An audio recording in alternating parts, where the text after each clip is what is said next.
Okay, so now let me get to the problem of quadrupole moment tensor. Okay, so the deuteron has spin 1, use the Wigner-Ricard theorem to find the ratios of the expectation values of electric quadrupole moment operator. Specifically, I have taken the component, it is a rank 2 tensor, I have taken its q value rank 2 tensor with q equal to 0 for the 3 orientations of deuteron. Okay. So, that is the question. So, for this CG coefficient is not really applicable here, because this one was a linear combination of one was L equal to 1 and the other one was L equal to half. So, let us not use this, okay. But what will this be is the question using Wigner-Ricard theorem. So, how do you go about this? So, the deuteron is given to you as J initial equal to 1 and m, and you have an operator which is the quadrupole moment tensor operator, and you are asked to find the expectation value. Expectation value means it is the same state. Okay, so, I can forget about this I, j equal to 1 m, I want to find what is j equal to 1 m. Okay. So, to find this using Wigner-Ricard theorem, you can work out this expectation value to be some constant, as I said, which depends on the total j, 2 and 1, which we call it as a reduced matrix element. So, j equal to 1, q operator which depends on 2, j equal to 1, which is some constant, I do not know what it is, but I have a CG coefficient. The CG coefficient is going to combine this angular momentum with this angular momentum. So, it is 1 comma m semicolon 2 comma 0, right, and the final state should also be 1 comma m. Clear? So, this is the expectation value. This coefficient is always same irrespective of what value of m is there. Things which are going to change is only the CG coefficients for different m's. So, if I ask you the ratio, what is the ratio for m equal to 0, plus 1 and minus 1? So, that ratio will be what? So, you can write it out, expectation value between 1 plus 1 q to 0, 1 plus 1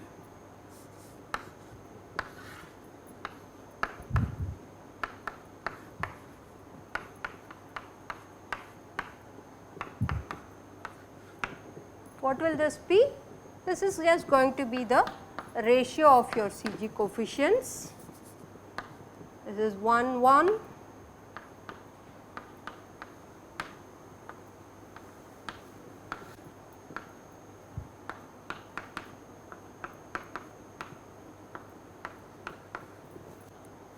for these two orientation.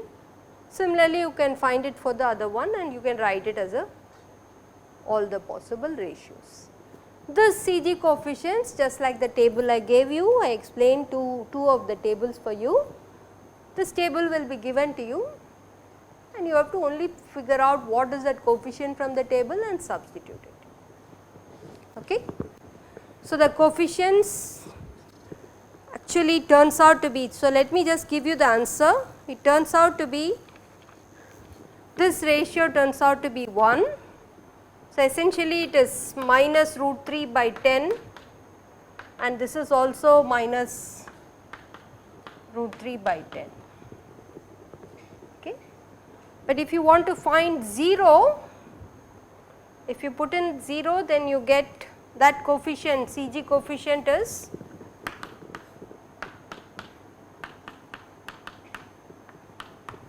this CG coefficient is minus 2 by root 5. Okay. So, the table will be given and you can look at the table and find out what the coefficients are. So, if you want to find the ratios of all the 3 orientation, it is like 1:1:2 this fact. Okay. Is this clear?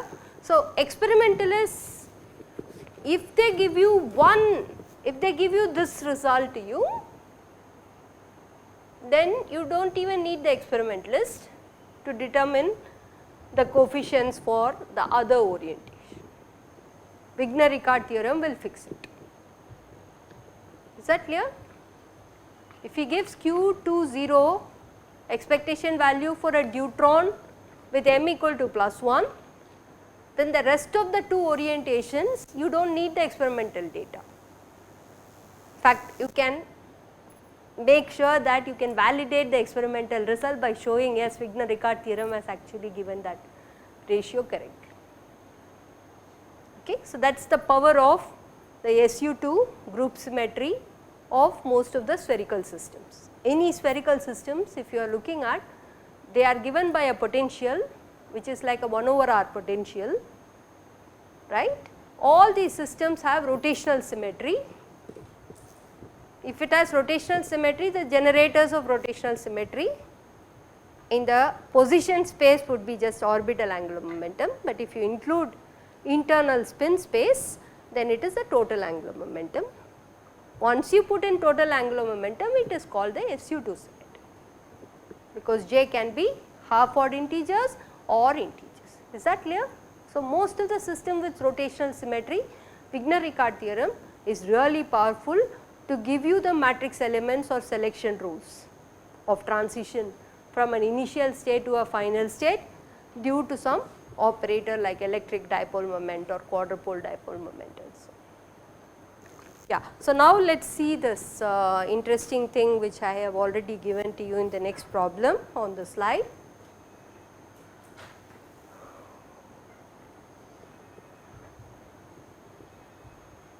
Use the Klebsch-Gordon coefficient. Okay. So, this notation is equivalent to this notation which I have already explained, but let me put that notation also for you. Sometimes people write this also as a inner product.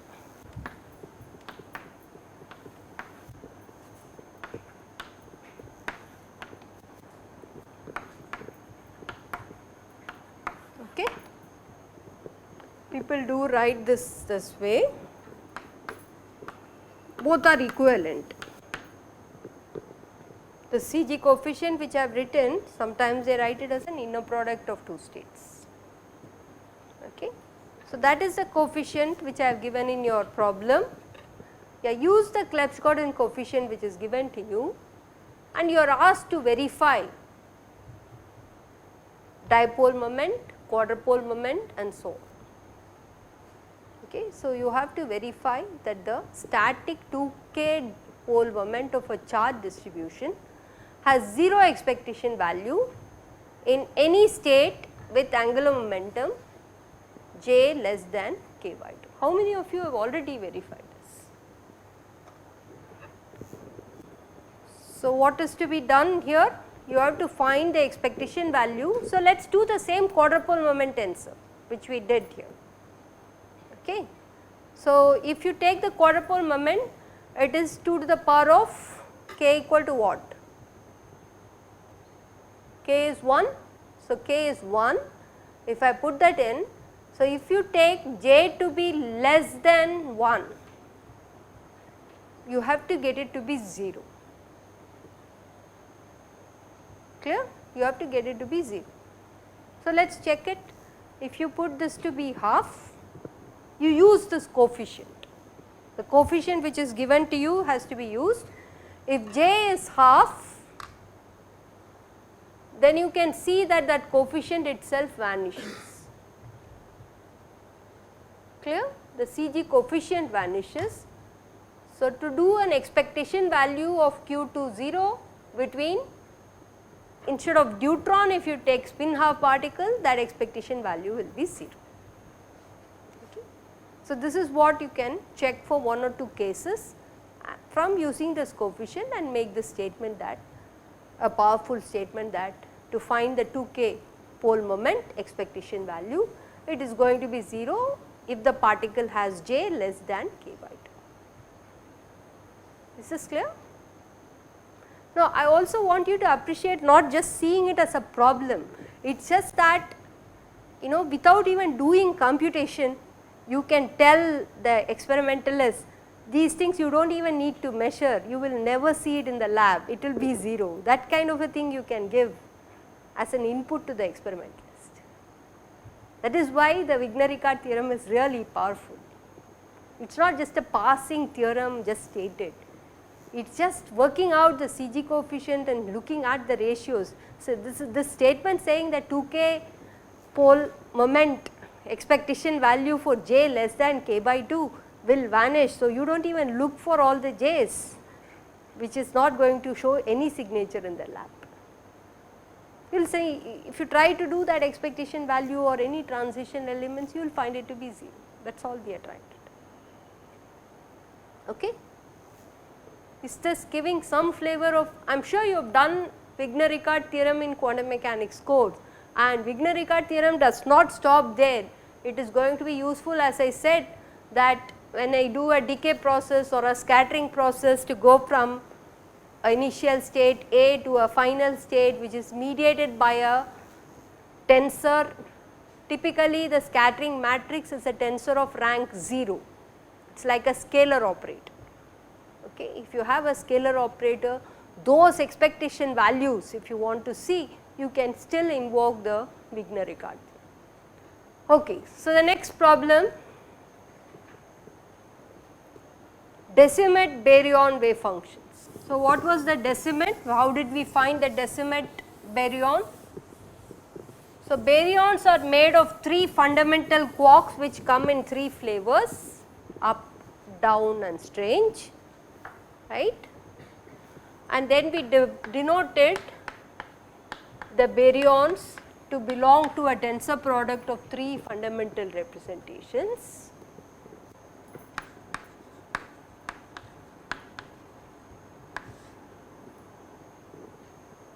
And if you try to compose it in 2 ways, first you compose these 2 and then this one, you get up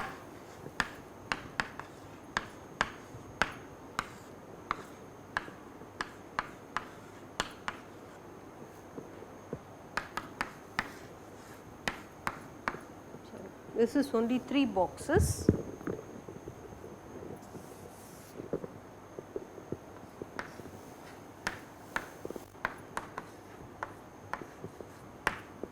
I am going to put this separately just to remember that the first 2 objects are symmetric.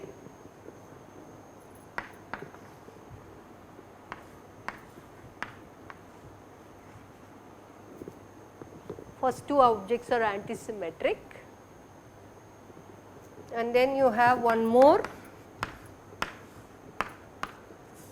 which is the trivial representation. Okay. So, you have to write the wave function for this tensor product which gave you, this one had, what is the dimension of this? This we worked it out, this was 10 and they represent the decimate baryons, baryons in the decimate. They all have spin to be 3 by 2. And then you have a singlet, okay, singlet or trivial representation of SU3. See, all these things which I am doing is SU3 baryons. Okay. What is the meaning of SU3 baryons? This has to be 3 dimensional, correct?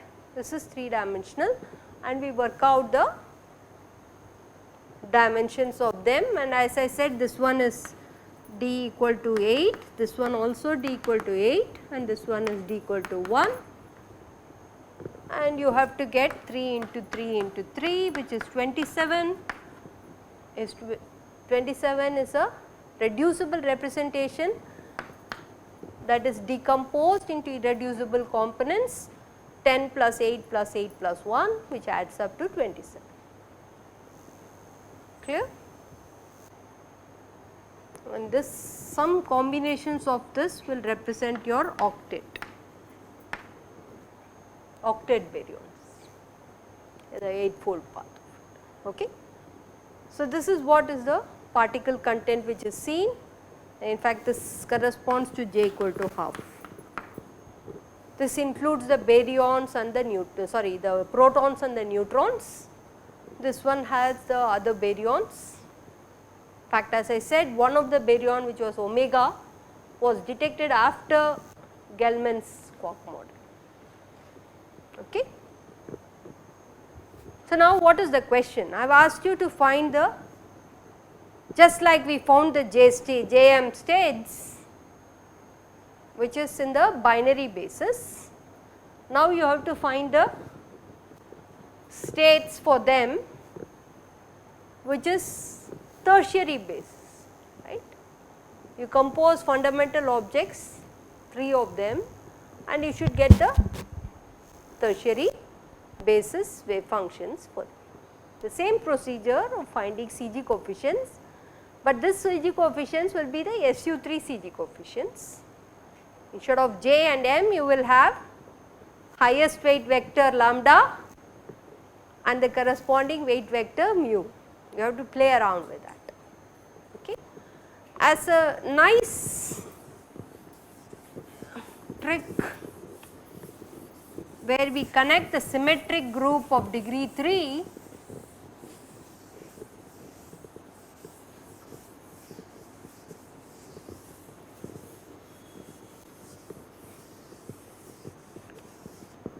So, you remember the symmetric group of degree 3, what is the character table? Sure, now even in the middle of the sleep you should know this, right. E, then you have 1 2 1 3 and 2 3 cycle, and then you have 1 2 3 and 1 3 2. These two belong to the same class, am I right? And then we had irreducible diagrams,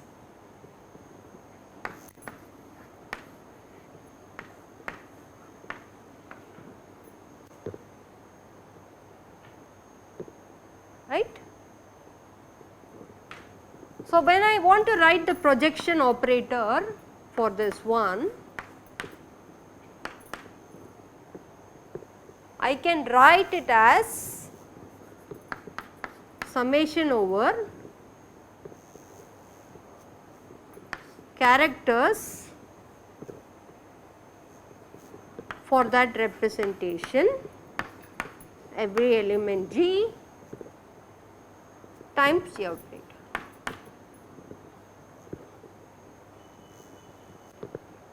Fair enough? The G is running between 1 to 6. This is a symmetric group of degree 3. Permutation of 3 distinct objects. Order of the group is 3 factorial, which is 6. What I am going to make a modification here is that this projector forces that these 3 boxes are for distinct objects. But now when I go to SU3, I am going to say that these 3 objects could be repeating, that is the modification. If it was distinct, you will get only one dimensional representation. Because it is repeating, you get 10 dimension. Right? What are the things possible here in this 10 dimensional state? You can put U, U, U, D, D, D, S, S, S, then you can put 2 of them UD, UDD and so on. So, list it out. you will find that there are only 10 possibilities where you have one distinct object UDS, but the remaining 9 will have something repeat. Okay. So, when I do this projection, I am still going to use the character table. Character table was 1, 1 and 1 for this representation, and I can find out what is the state corresponding to that diagram. Okay. So, let us write it out. Suppose I start with a state u, and if I do a projector of this, what will I get?